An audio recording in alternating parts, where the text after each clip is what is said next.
하겠습니다. 에베소서 3장 1절에서 13절 말씀입니다. 우리 다 함께 일어나셔서 하나님 말씀을 교독하도록 하겠습니다. 신약 성경 311페이지입니다. 에베소서 3장 1절에서 13절 말씀 한 절씩 교독합니다.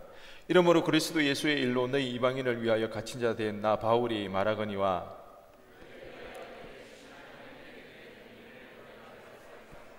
곧 계시로 내게 비밀을 알게 하신 것은 내가 먼저 간단히 기록함과 같으니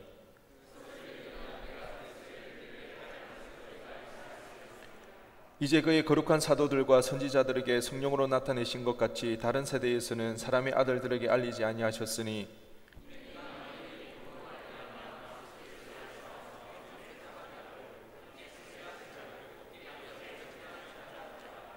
이 복음을 위하여 그의 능력이 역사하시는 대로 내게 주신 하나님의 은혜의 선물을 따라 내가 일꾼이 되었노라.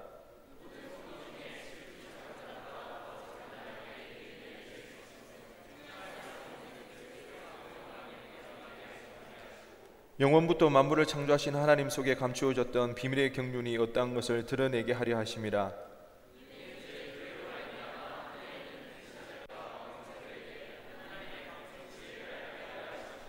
곧 영원부터 우리 주 그리스도 예수 안에서 예정하신 뜻대로 하신 것이라.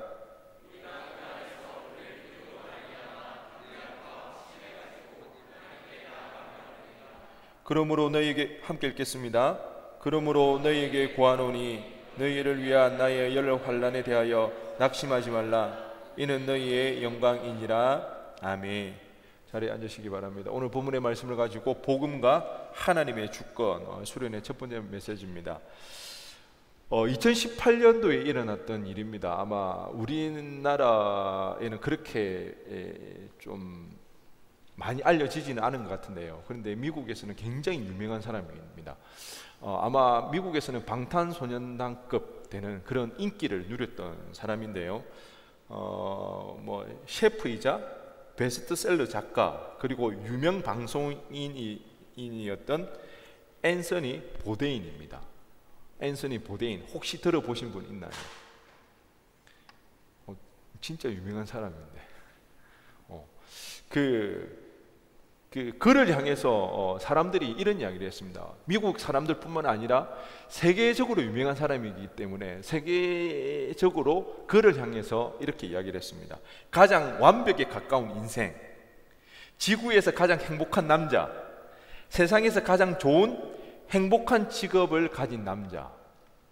여러분 말만 들어도 흥분되지 않나요? 가장 완벽에 가까운 인생을 사는 사람, 앤서니 보데인을 향해서 그런 이야기를 했습니다. 그리고 지구에서 가장 행복한 남자, 세상에서 가장 좋은 행복한 직업을 가진 남자. 예수 믿는 우리가 이러려고 믿는 거 아니에요. 가장 행복해지기 위해서. 여러분 공부 열심히 하고 좋은 데 취업하는 이유가 뭐예요? 지구에서 가장 좋은 직업, 가장 행복한 사람이 되고 싶어서 우리 그렇게 노력하고 애를 쓰고 있잖아요.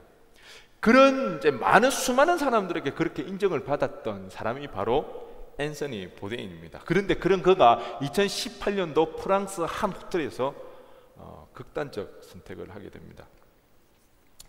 앤서니 보데인이 나타났을 때 수많은 사람들이 열광합니다. 그를 향해서 왜 자기가 원하고 바라는 삶, 정말 상상만 했던 그런 삶을 실제적으로 살아내는 사람이 있더라는 거죠.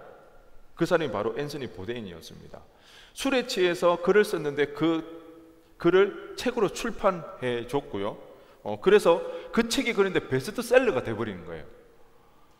와, 누구는 책 한 권 내기가 힘든데 굉장히 유명한 방송인이 되었고 전 세계에 방영이 되어서 명성을 가져다 주었던 프로그램이 CNN에서 했던 파츠 언노운입니다. 이것도 모르시죠? 이거 굳이 알 필요 없을 것 같아요. 우리는 기생충이 있으면 되니까. 우리 아는 형님 이런 거. 파츠 언노운은 사람들이 흔히 가지 않는 그런 여행지, 사람들이 가지 않는 여행지죠. 그런 곳을 찾아갑니다. 그리고 그 사람들이 생활하는 곳에 같이 생활하면서 그 나라의 음식을 먹고 대화를 하는 그런 프로그램들입니다. 이것이 이 사람들이 앤서니 보데인이 굉장히 재치가 있고 말주변이 좋은 것 같아요. 그래서 굉장히 인기가 많았고 사람들이 굉장히 좋아했습니다. 그리고 미지를 탐험하니까 한 번도 가보지 않은 그곳에서 이 사람은 여행하면서 돈 버니까, 그리고 그곳으로 인해서 너무 행복해하니까, 수많은 명성을 쌓으니까 가장 이제 요즘 흔히 하는 말로 추앙받는 그런 인생이 되었습니다. 이 파츠 언노운이 얼마나 인기 있었냐 하면요, 미국이 베트남 전쟁 이후로 대통령이 베트남을 한 번도 방문한 적이 없어요. 그런데 베트남 전쟁 이후로 처음으로 베트남을 방문한 대통령이 있어요. 누구야? 모르겠습니다. 모르는 것은 야, 부끄러운 게 아니야, 맞지? 왜 웃었대, 그노? 처음으로 방문한 대통령이 오바마 대통령입니다. 그러니까 여러분 생각해 보세요. 베트남 전쟁이 사실은 미국에서는 흑역사잖아요. 지우고 싶은 역사잖아요. 실패한 전쟁이잖아요. 그런데 그렇기 때문에 베트남에 대해서는 약간 트라우마가 있는데, 그렇기 때문에 베트남을 한 번도 가지 않았던, 그렇지만 역사적으로 오바마 대통령이 그 베트남을 방문했다는 것 자체는 굉장히 중요한 공식적인 일정이라는 겁니다. 그런데 오바마 대통령이 그 공식 일정을 시간을 내어서 빼고 파츠 언노운에 출연을 하게 됩니다. 여러분, 이 파츠 언노운이 얼마나 유명했던 프로그램인지 아시겠죠? 사진 한번 보도록 하겠습니다. 보이시죠? 2명 중에 1명은 누군지 아시겠죠? 1명 누구예요? 오바마 대통령. 그러면 반대편에 있는 사람이 보데인입니다. 앤서니 보데인. 그래서 이 장면이 굉장히 유명해졌습니다. 뭐 이런 말도 생기나. 저기에서 먹고 있는 게 베트남 분짜 좋아하시죠? 분짜는 좋아하잖아요. 또 안 좋아하는 척하고. 분짜를 먹었기 때문에 이 분짜 이 먹는 장면이 방송을 타고 나가서 분짜 외교라는 그런 말도 생기고요. 세계적으로 분짜가 굉장하게 인기가 있는 그런 메뉴가 되어졌습니다. 이렇게 오바마 대통령을 만날 뿐만 아니라 이분이 앤서니 보데인이 우리나라도 왔습니다. 몰랐죠? 우리나라 와가지고 다음 사진요. 어딜까요? 저도 어딘지는 모르겠습니다. 먹자 골목을 갔고요. 그 다음 포장마차를 갔다고 합니다. 그 다음요. 그래서 한국 사람들을 만나고 직장인들하고 이렇게 고기도 먹고 술도 한잔하고. 그런데 이분이 진짜 경험을 좋아했던 것 같아요. 여기까지 갔습니다. 그 다음 사진. 서양 사람들은 이 공중목욕탕에 대한 개념이 없거든요, 이게. 근데 여기도 그냥 가감하게 이제 들어가서 경험했던 것 같습니다. 우리가 이 앤서니 보데인의 이 삶 굉장히 영향력이 있었고요. 세계적으로 명성을 떨쳤고 누구나가 꿈에 그리던 그런 인생을 살았던 이 앤서니 보데인. 그렇지만 그가 스스로 목숨을 끊을 수밖에 없던 그 인생을 보면서 우리가 생각해 볼 부분이 있다는 거예요. 교회 다니는 우리뿐만 아니라 세상 사람들도요, 알고 있어요. 돈의 허망함, 권력의 허망함이라는 것. 우리만 돈이 결국 우리에게 행복을 가져다 주지 못한다, 그 이야기 하는 거 아니에요. 권력이 우리에게 진정한 행복을 가져다 주지 못한다, 그 이야기를 교회 다니는 우리만 하는 것이 아니라 세상 사람들도 그 이야기 다 한다는 거예요. 500억 있으면 얼마 가지고 싶고? 만족하지 못해요. 1000억 가지고 싶고, 1000억 있으면 더 많은 돈을 가지고 있기 때문에 세상 많은 사람들도 돈이 전부가 아니다, 권력이 전부가 아니다라는 그런 이야기를 하더라는 것입니다. 그래서 오늘날 21세기를 살아가는 많은 사람들이 꿈꾸는 인생은 어디에 집중을 하냐? 돈, 권력 아니요, 경험이라는 것입니다. 지식이라는 것입니다. 지식에 몰두하게 됩니다. 경험에 집중하게 되는 것입니다. 그래서 21세기에는 많은 사람들이 이 경험을 굉장히 중요시하게 됩니다. 그것이 우리의 일상생활로 파고드는 것이 무엇인가요? 우리에게도 영향을 끼치고 있어요. 직장인들 뭐가 중요하죠? 열심히 일해가지고 잠도 못 자고 열심히 일해 돈 많이 버는 게 중요한가요?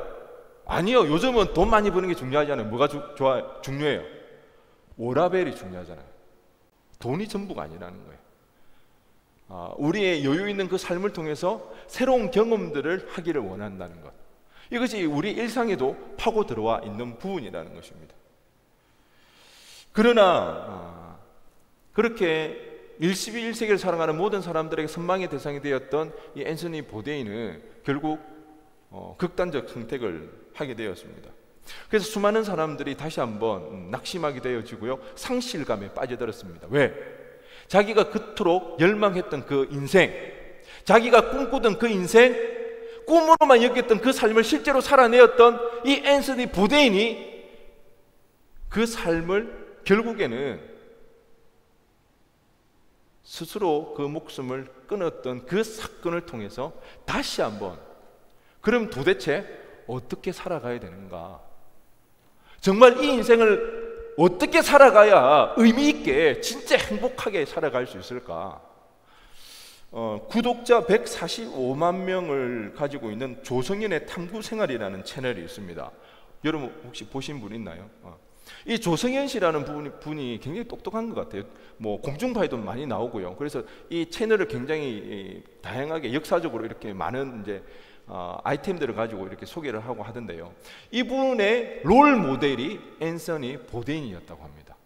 그리고 자기가 이 앤서니 보데인의 그 삶을 추적하면서 자기도 어느 정도 자기가 꿈꾸는 인생을 이루고 나면 자기도 앤서니 보데인처럼 그렇게 살지 않을까, 그렇게 기대하면서 자신의 채널 또한 이 사람의 영향을 많이 받아서 그렇게 채널을 만들어 갔다고 합니다. 그런데 이 앤서니 보데인이 죽고 나서 이 조성현 씨도 엄청난 상실감에 빠질 수밖에 없었다, 그런 이야기를 했었습니다. 인간이 구성하고 꿈꾸던 삶의 결말은 결국 허망하게 끝나고 말았습니다. 21세기를 살아가는 모든 사람들이 소원하던 그 인생의 끝은 허무하고 말았던 것입니다. 그런데 이와는 정반대로 살아가는 인물이 있죠. 사도 바울입니다. 사도 바울. 어떻게 보면 사도 바울도요, 그 당시에 있어서는 처음에는 앤서니 보데인 같은 그런 인물이었던 것 같아요. 선망의 대상이 되고 누구나 그렇게 꿈꾸는 그런 인생을 살았던 사람이 사도 바울이었습니다. 왜요? 히브리인 중에 히브리인입니다. 그리고 이 사도 바울의 집안이 그나마 좀 괜찮았던 것 같아요. 로마 시민권도 가지고 있고, 그리고 그가 다수라는 이방 지역에서, 해외에서 살았는데 사도 바울을 청소년 시절에 예루살렘으로 이렇게 유학을 보냅니다. 그러니 경제적 여력도 되었던 것 같아요. 그런데 이 사도 바울은 당시에 굉장히 영특했던 것 같아요. 율법에 대해서 굉장히 해박한 지식을 가지고 있었고요. 그리고 드디어 예루살렘에 유학을 와서 그의 특출난 재능이 발현되기 시작합니다. 그 율법에 대해서 뭐 잘 아는 걸 떠나서 그것을 뛰어넘어서 그냥 백과사전식 그 지식을 가지게 되어집니다. 그러다 보니까 그곳에서도 가장 최고의 학부에 진학하게 되는 거죠. 그렇기 때문에 사도 바울은 예루살렘 그 유학을 통해서 출세의 발판을 마련하게 되어집니다. 제가 보기에 뭐 사도 바울이 그렇게 천박한, 출세를 꿈꾸는, 성공을 꿈꾸는 그런 천박한 사람이었나, 아마 그렇지는 않았던 것 같아요. 하지만 그 이스라엘 당시는 권력과 모든 것 중심의 그 최상부에는 종교가 있었습니다. 유대교.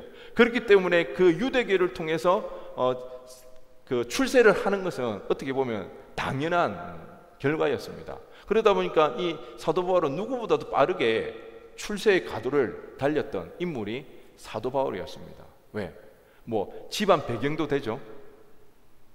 그리고 또 재능을 타고났습니다. 머리가 굉장히 척출났던 것 같아요. 그런데 이런 사도 바울, 누구나 그 당시에 유대인이라면 선망의 대상이 될 수 있었던 이 사도 바울도 결국 예수님을 만나고 난 뒤에 흔히 우리가 하는 말로 폭망하게 말았습니다. 유대교를 떠난 것을 차치하고서라도 사도 바울의 인생은 예수님을 만나고 난 이후로부터는 누구나가 부러워하지 않는, 선망하지 않는 그런 인생을 살아. 왜? 끊임없는 고난과 역경이 그의 삶 가운데 있었기 때문입니다. 뿐만 아니라 어디에서도 환영받지 못하는 그런 삶이 되었습니다. 만약에 예수를 알지 못했다면 그는 유대 사회에서는 어디를 가나 환영받을 수 있고 높은 자리를 차지할 수 있었던 인물이 사도 바울이었습니다. 그렇지만 예수를 만나고 난 뒤에 이방인들에게도 환영받지 못했습니다. 그리고 동족에게조차도 환영받지 못했던 인물이 바로 사도 바울이었습니다. 그런데 신기한 건요, 당시에는 폭망한 것 같고 당시에는 누구에게도 환영받지 못하는 그런 사람이었던 것 같지만 오고 오는 세대들 가운데 예수님 다음으로 추앙받는 인물이 바로 사도 바울입니다. 많은 사람들이 그런 이야기를 합니다. 사도 바울처럼 살고 싶다고. 사도 바울의 그런 고난이 있음에도 불구하고, 어려움이 있음에도 불구하고 어떻게 하면 나도 사도 바울처럼 살 수 있을까? 많은 사람들이 그렇게 고백을 합니다. 기독교 역사 가운데 가장 위대한 신학자라고 할 수 있는 아우구스티누스, 우리가 흔히 말하는 어거스틴도요, 사도 바울이 기록한 로마서 13장 말씀을 보고 회개하게 되어집니다.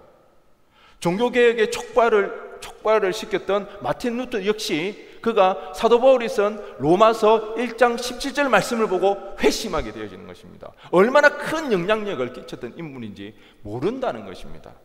물론 사도 바울 삶 가운데 고난이 있습니다. 어려움이 있습니다. 하지만 누구보다도 행복했던 인물이 바로 사도 바울입니다. 세상이 감당하지 못하는 인물입니다. 돈으로 사도 바울을 매수할 수 없습니다. 권력이, 명예가 사도 바울의 뜻을 굽힐 수가 없습니다. 심지어 목숨을 위협한다 할지라도 그 목숨 앞에서도 굴하지 않는, 세상이 감당치 못하는 인물이 바로 사도 바울이었습니다. 오늘 우리가 읽었던 이 본문에서도 어떤 장면이 나옵니까? 글을 읽다 보면 주객이 전도된 것 같아요. 에베소 교인이 옥에 갇혀 있는 것 같아요. 그래서 사도 바울이 지금 위로해주고 있는 것 같아요. 아니야, 걱정하지 마, 괜찮아. 아니요, 지금 그런데 실상은 어떤가요? 사도 바울이 옥에 갇혀 있습니다. 자기가 옥에 갇힌 것으로 인하여서 밖에 있는 에베소 교인이 혹시 낙심할까봐, 실족할까봐 오히려 위로해주고 있는 그 모습들이 오늘 장면에서 나타나고 있다는 것입니다. 도대체 어떻게 이런 일이 가능했을까요?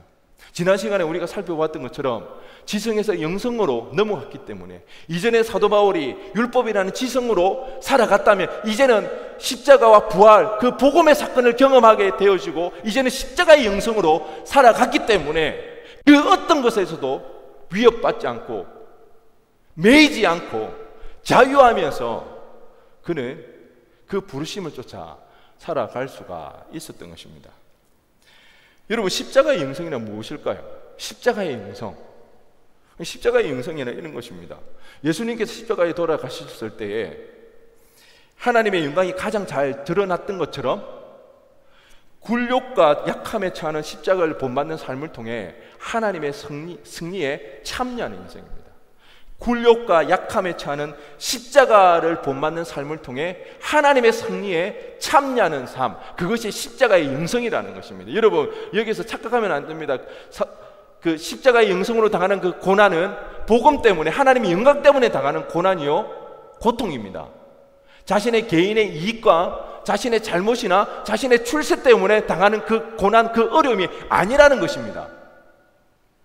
복음 때문에 손해를 감수하는 겁니다.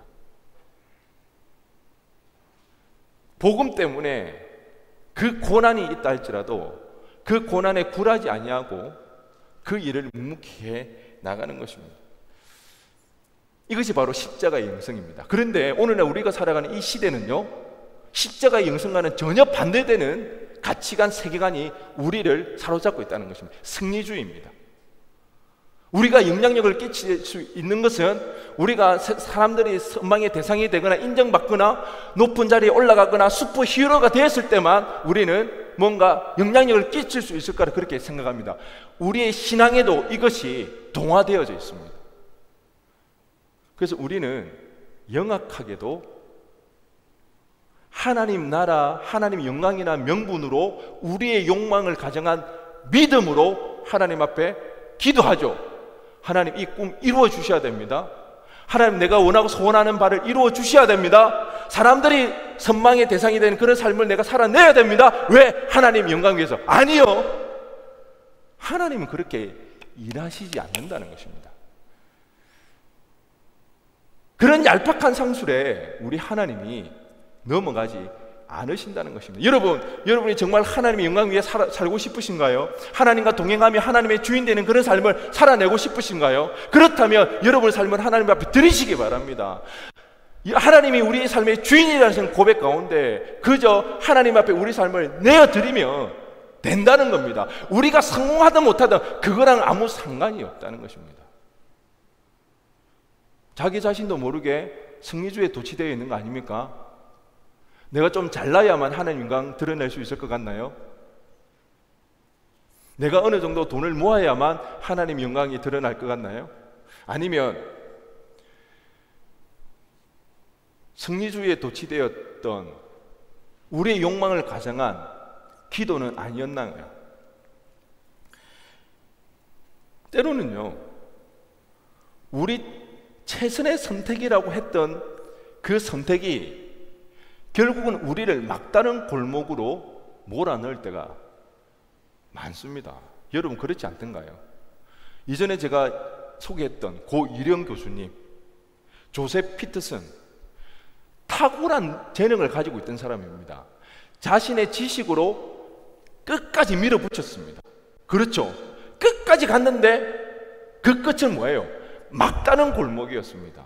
자신의 지식으로 자신이 이룩한 그 인생으로 해결할 수 없는 그 막다른 골목, 최선의 선택인 줄 알았는데 막다른 골목이었다는 것입니다.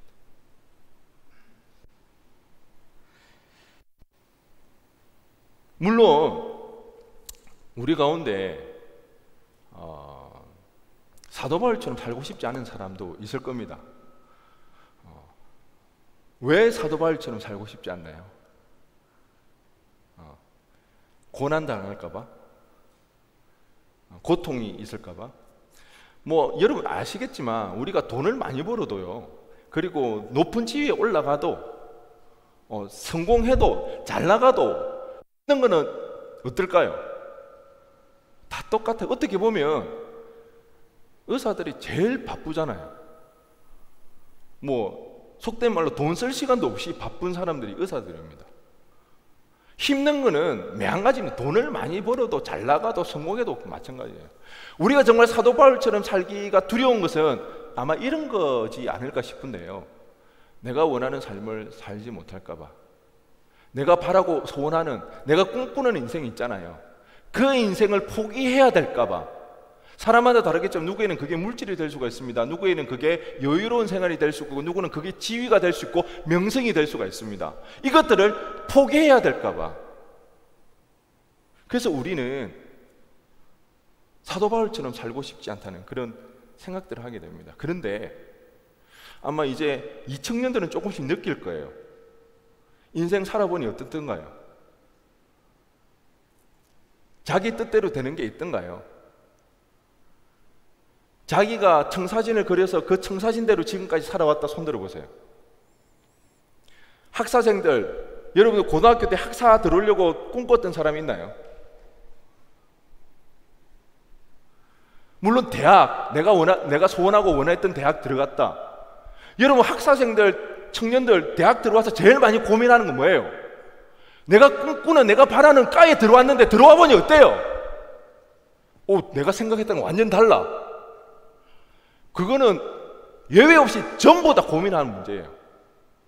학교를 바꿔야 되나? 과를 전과를 해야 되나? 그래서 휴학하잖아요.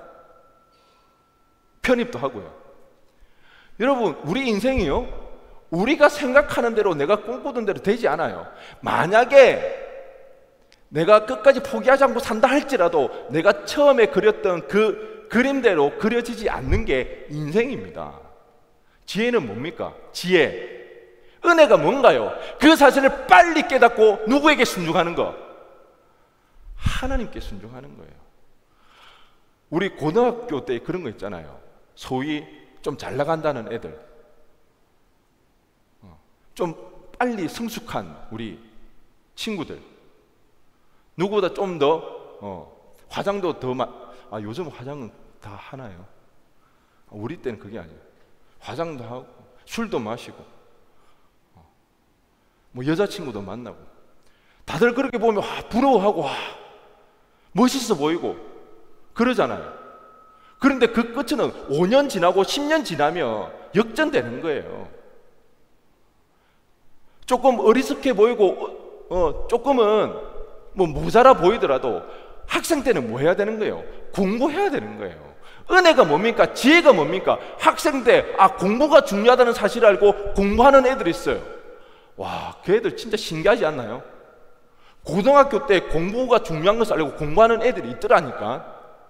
걔네들은 그 이후의 삶이 달라집니다. 지혜가 바로 이겁니다. 은혜가 이거라는 것입니다. 하나님이 우리 삶의 주인이라는 이 사실을 우리가 인정하고 더 이상 내 인생이 내가 주인이 아니란 그 사실을 우리가 고백하면서 하나님 앞에 우리 삶을 내어 맡기는 것, 그것이 지혜라는 것입니다. 여러분, 하나님의 주권을 인정하는 삶이 뭘까요? 하나님의 주권을 인정하는 삶, 비록 내가 원하는 대로, 내가 생각하는 대로, 내가 계획하는 대로 그 인생이 사라지지 않는다 할지라도, 실패처럼 여겨진다 할지라도 우리가 여전히 하나님을 바라보는 것, 여러분, 이게 하나님의 주권을 인정하는 삶입니다. 예수 믿는 것만은 포기하지 않는 거예요. 여러분, 우리가 원하는 삶이 되지 않으면, 내 인생의, 내 현실을 바라보실 때 실패처럼 느껴지면 우리는 어떻게 합니까? 자책하잖아요. 자괴감에 빠져들잖아요. 인생 끝난 것처럼 여기잖아요. 그래서 하나님도 떠나잖아요. 하나님 앞에 원망하잖아요. 아니요, 그거 아니라는 것입니다. 오히려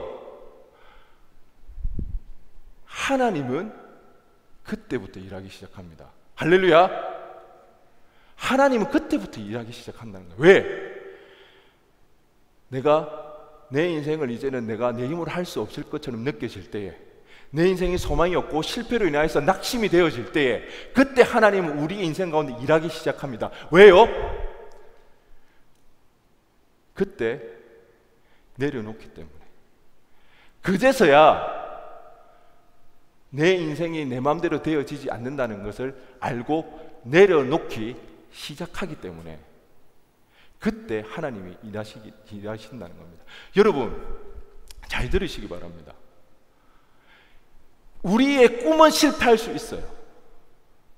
우리의 꿈은 실패할 수 있지만 하나님 앞에 일하는 것은 실패가 없다는 거예요. 하나님 앞에 사용되어지고 쓰임받는 것에는 실패가 없어요. 솔직히 청년쯤 되면 요즘은 뭐 태어날 때부터 차이가 있잖아요. 그래서 우리 청년들이 가장 못 견하는 게 불공정이잖아요. 왜? 출발부터 달라서 그 격차, 태어날 때부터 벌어진 그 격차, 시간이 지남에 따라서 그게 좁혀지나요? 쉽지 않아요. 이미 20살이 넘은 이 시점, 이때 이미 많이 결정되어 있는 것들이 많다는 것입니다. 시간이 지나면 어떨까요? 그 격차가 좁혀질까요? 아니요. 잔인할지는 모르지만 그 격차 더 늘어납니다. 그러니까 우리 청년들이 힘든 거예요. 어려운 거예요. 마음이 힘들잖아요. 하지만 그렇다고 해서 우리의 인생이 실패한 것처럼 느껴진다 할지라도 하나님의 부르심에 하나님의 순종하지 못하는 인생은 아니라는 것입니다. 여러분, 무슨 말인지 아시겠어요? 오히려 그때 하나님 앞에 우리는 쓰임받기는 가장 좋다는 것입니다. 하나님 앞에 사용되는 데는 실패가 없다는 것입니다. 우리의 꿈은 실패할지 몰라도 하나님 앞에 쓰임받는 인생은 실패하는 인생이 없더라는 것입니다. 내려놓는다는 거, 내려놓는 걸 사람이 내려놓는다고 해서 내려놓을 수가 없어요. 사람이 그런 존재가 아니에요. 내가 내려놓아야지 해서 내려놓을 수가 없어요. 진짜 내가 해보고 안 되니까, 더 이상 소망이 없으니까, 이제 포기하게 되니까 그제서야 내려놓는 거예요. 사람이 그런 거예요. 그런데 그때 하나님이 일하신다는 거예요. 그때 하나님은 우리를 사용하신다는 것입니다. 할렐루야. 이것이 복음이라는 것입니다. 그래서 복음에 능력이 있다는 거예요. 우리나라 가장 잘하는 건 뭐예요? 줄 세우기 문화잖아요. 유치원 때부터 우리는 줄 세우기 하잖아요. 항상 등수에 들어야 되는 거잖아요. 그래야 우리는 인정받고 잘 살 수 있잖아요. 사회 규칙은, 사회 질서는 그런 거예요. 근데 하나님 나라의 법칙은 그게 아니라는 것입니다. 오히려 우리가 실패할다 할지라도 하나님 그때 우리 삶 속에 개입하신다는 것입니다. 찾아오세요. 그때 하나님은 우리를 사용하시기 시작하신다는 것입니다.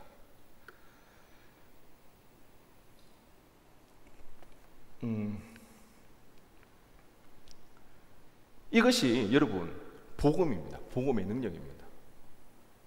세상과는 전혀 다른 가치관이잖아요. 세상에는 이겨야 되니까, 등수 안에 들어야 되니까, 승리해야 되니까.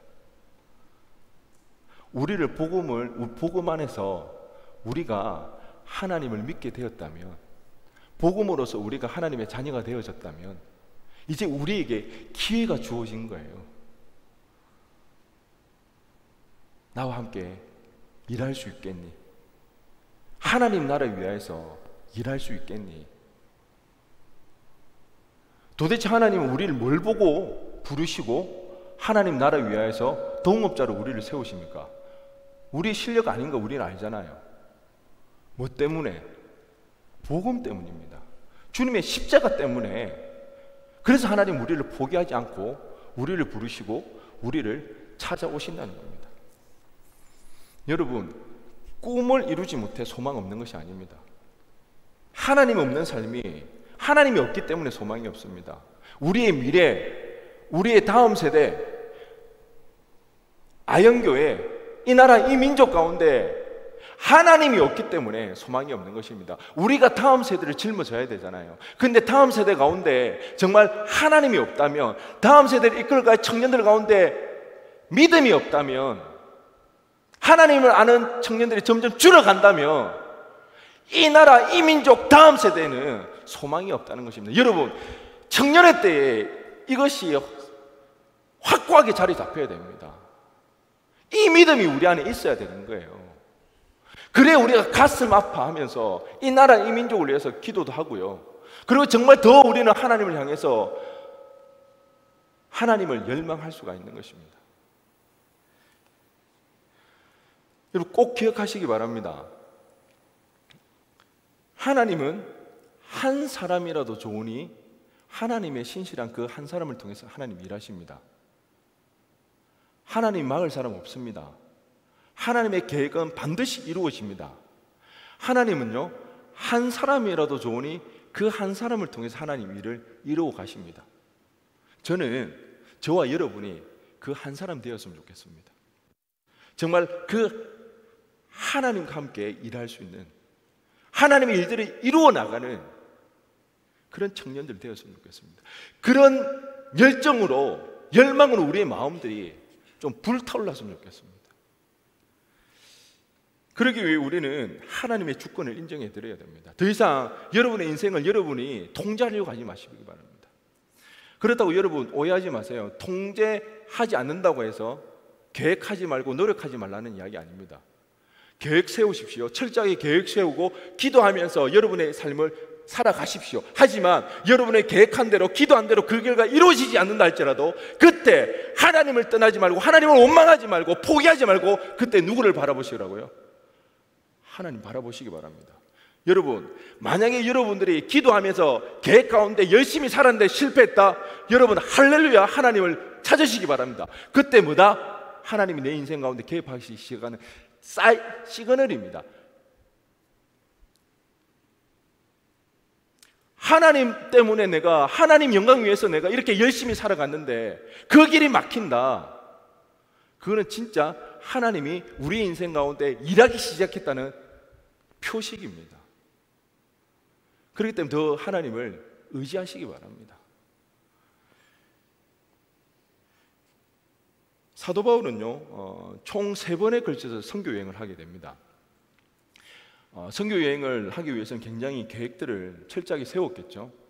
사도 바울이 호락호락한 사람이 아닙니다. 그 사도 바울이 쓴 그 글들을 보면 아마 선교 여행도 굉장히 철저하게 준비했을 것 같아요. 그런데 전혀 생각지 못했던, 계획에 없었던 선교지를 방문한 적이 있는데 그게 바로 2차 선교 여행 때 빌립보 지역이었습니다.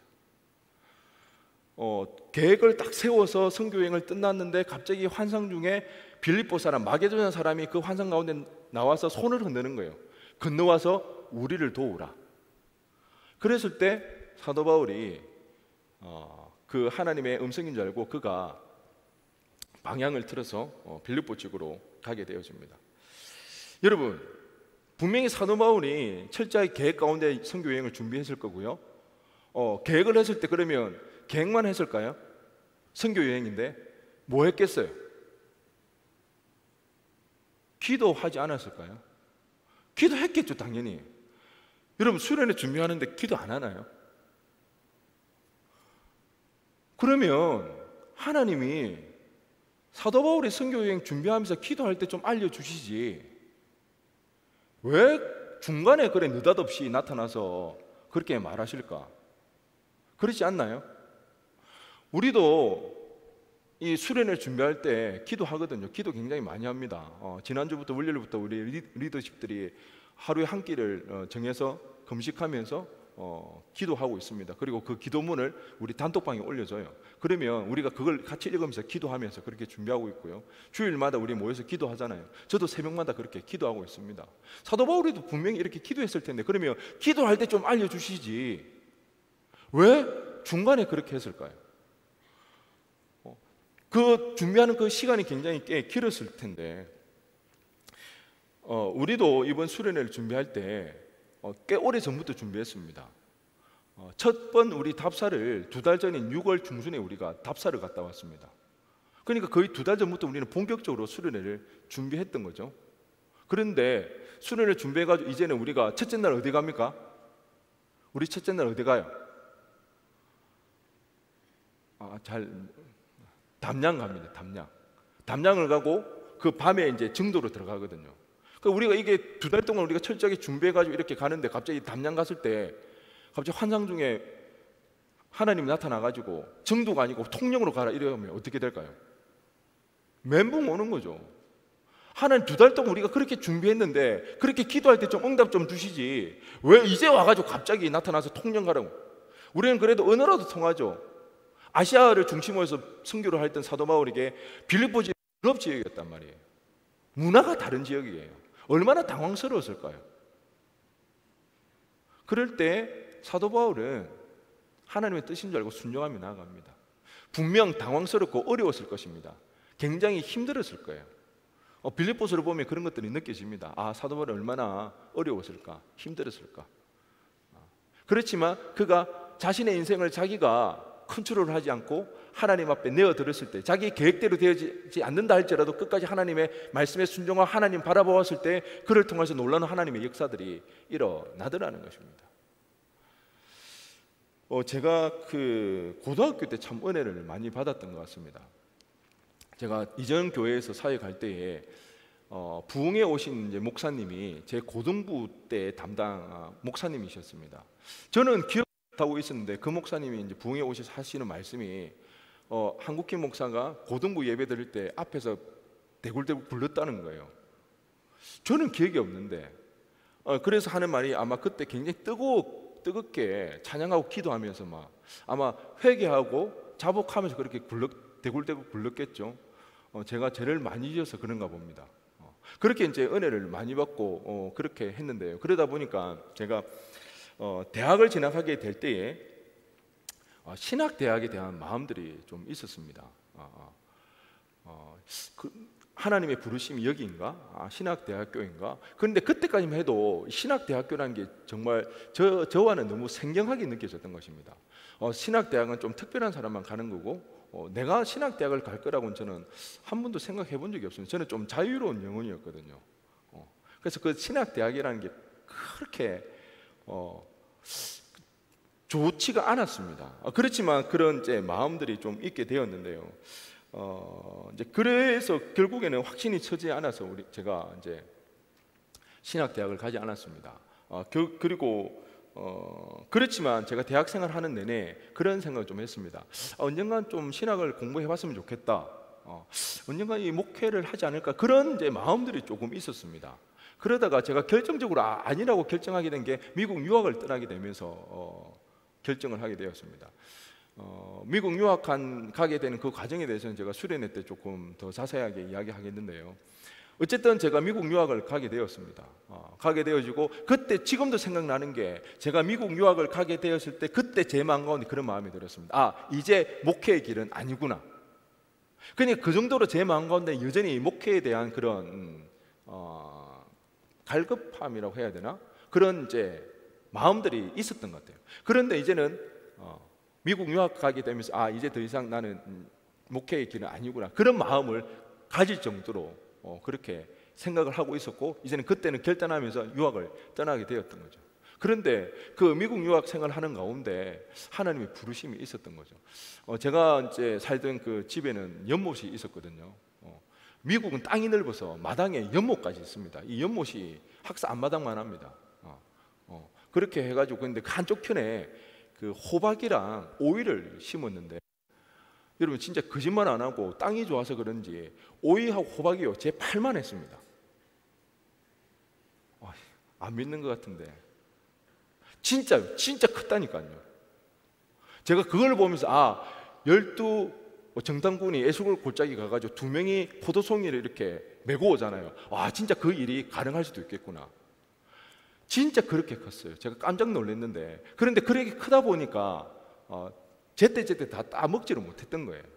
그래서 어느 날은 보니까 그 호박이랑 그 다음에 오이가 그 가지에 달린 채로 썩어가고 있는 거예요. 제때 못 따주니까. 그런데 그때 제가 이상한 경험을 하게 됩니다.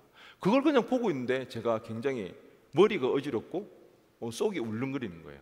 그걸 보고 있는데, 그래서 제가 그 자리에 서 있지를 못하게 되는, 그래서 할 수 없이 제 방으로 갔습니다. 어지럽고 막 속이 울렁거려서 제대로 서 있지를 못해서 제 방에 누웠는데, 그러니까 조금 진정이 되었습니다. 그래서 왜 이런 일이 나한테 갑자기 일어날까, 그걸 보고 있다가 그러면서 갑자기 저한테 문득 성경 구절이 떠올랐습니다. 그래서 제가 찾아보았는데요, 그 성경 구절이 마태복음 9장 35절과 38절 말씀이었습니다. 추수할 것은 많되 일꾼이 적다라는 말씀. 그 말씀을 찾아 읽고 나서부터 제가 굉장히 온전하게 되어졌거든요. 이제는 이게 하나님이 저를 부르신 부르심의 말씀이었습니다. 아니 그렇다면, 그럴 거면 진작에 고등학교 때 이런 체험을 하게 해주시든지, 그날 고등학교 때 둘러가지 않고 그냥 바로 신학대학교에 진학할 수 있도록 꿈으로든지 환상으로든지 그런 체험을 통해서 하나님이 저를 불러주시면 되는데, 왜 굳이 삥 둘러가지고, 그것도 제가 미국 가기까지가 되게 힘들게 갔거든요. 어렵게 마음고생해가면서, 물론 하나님의 인도하심이 있었지만 그렇게 힘들게 간 그곳에서 하나님이 저를 부르실까? 이유는 다 알 수가 없습니다. 하지만 하나님의 그런 부르심이 있었기에 그 길에 대해서 우리가 순종하며 나가는 것입니다. 여러분, 우리 인생이 우리 것 같지만 사실 우리 뜻대로 되는 게 잘 없습니다. 그러니까 우리는 끝까지 하나님을 의지하며 나가야 되는 것입니다. 여러분, 제발 여러분 뜻대로 되어지지 않는다고, 여러분이 원하는 삶대로 살지 못한다고 해서 실패라고 루즈라고 포기하지 마시기 바랍니다. 하나님 원망하지 마시기 바랍니다. 오히려 그때일수록 우리는 하나님 바라봐야 되는 것입니다. 이것이 우리 하나님의 주권을 인정해드리며 나가는 삶이라는 것입니다. 우리 인생은 실패할 수도 있지만 하나님의 쓰임받는 것은 실패는 없다는 이 사실 여러분 꼭 기억하시기 바랍니다. 여러분이 어떤 꿈이 있습니까? 무슨 꿈을 꾸고 있습니까?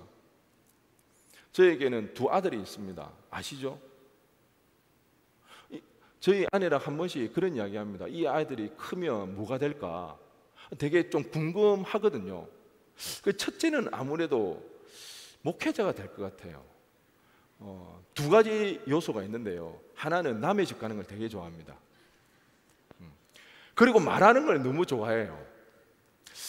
아무래도 목회자가 신방도 해야 되고 말도 많이 해야 되니까 뭔가 이 목회자가 되겠다. 굉장히 사교적이에요. 어디를 가든지 금방 친구들 사귀어서 이렇게 지내는 거 보니까, 그래서 하나님 부르심이 거기라면 가야지, 그렇게 생각을 하고 있습니다. 본인도 그렇게 부정적으로 생각하지 않습니다. 목사에 대해서 굉장히 좋게 생각하고 있습니다. 아버지 덕분이지 않나. 그래서 그런 이야기를 하다가 둘째에게 물어봤습니다. 유라, 너는 커서 뭐가 되고 싶어? 그랬더니 이 애가 하는 말이 무술 고수가 되고 싶답니다. 도대체 저는 태어나서 무술 고수가 꿈인 것을 처음 들어봤습니다. 청소부는 있을 수가 있고 간호사, 경찰, 이게 다 이렇게 있거든, 나이대에 따라서. 근데 무술 고수는 어디서 도대체 나왔는지, 그러고 보니까 얼마 전에 이소룡 영상을 봤대요.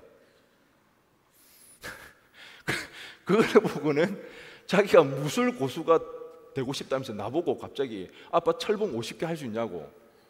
굉장히 그 말을 듣는데 굉장히 승부욕이 올라오는 거예요. 야, 아빠 철봉 50개. 생각해보니 50개는 도저히 못하겠더라고요. 그래서 제가 말 것을 이제 그만 말을 끝까지 다 이제 못하고 이제 넘어갔는데, 여러분, 무술 고수가 되겠다는 이에 어떻게 해야 될까요? 그냥 무술 고수 쪽으로 계속 이렇게 밀어줘야 되나요? 여러분, 남의 자식이라고 너무 함부로 이렇게 생각하는 거 아니에요? 물론 지금 어려서 그럴 수도 있지만, 근데 진짜 애가 컸는데도 계속 무술 고수 하고 싶다며, 낙준아, 밀어줘야 돼? 너희 아들이 무술 고수 한다 그러면, 야, 네 아들은 안 하면서, 정말 이 유리가 만약에 끝까지 무술 고수 되고 싶다면 하게 해야 되겠죠. 나름의 의미가 있잖아요. 왜? 자기가 원하는 것을 이루니까 그 자체만으로도 의미가 있잖아요. 그런데 결국 지극히 개인적인 만족으로 끝나지 않을까요? 무술 고수가 되는 게 그게 무슨 선한 영향이 있겠습니까? 그냥 자기 개인 만족으로 끝나는 꿈이지 않습니까? 여러분, 여러분의 꿈과 우리 유리의 꿈에 어떤 차이가 있습니까? 여러분이 지금 꾸는 그 꿈이 유리가 꾸는 그 꿈과는 어떤 차이가 있나요? 사랑하는 아이네 청년 여러분, 하나님을 꿈꾸시기 바랍니다. 하나님의 영광을 위해 여러분의 삶을 사용하시기 바랍니다.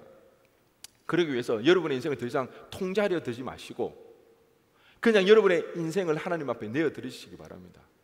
설령 실패하는 일이 있다 할지라도 하나님 더 의지하면서 그 상황 가운데 그럼에도 불구하고 하나님 앞에 쓰임받고 싶다고, 하나님 영광 위하여 하나님 앞에 사용되어지는 인생 되기를 원한다고, 하나님 나를 사용해달라고 그렇게 하나님을 잡고 하나님을 부르짖는 그런 청년들 되었으면 좋겠습니다.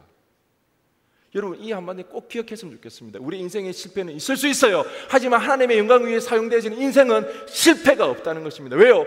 하나님이 사용하시기 때문에. 그러기에 여러분이 정말 하나님의 영광을 위해 사는 인생, 복음을 전하는 그런 인생이 되어지는 것이 진심이라면 여러분 꼭 한 가지 기억하세요. 반드시 테스트 있습니다. 테스트가 있어요. 내가 하나님을 위해서 이렇게 헌신하는데, 내가 손해를 감수하면서도 하나님 영광 위해서 이렇게 내가 헌신하며 나가는데 하나님의 도우심이 없다. 테스트예요. 그때 여러분 물러서면 안 됩니다.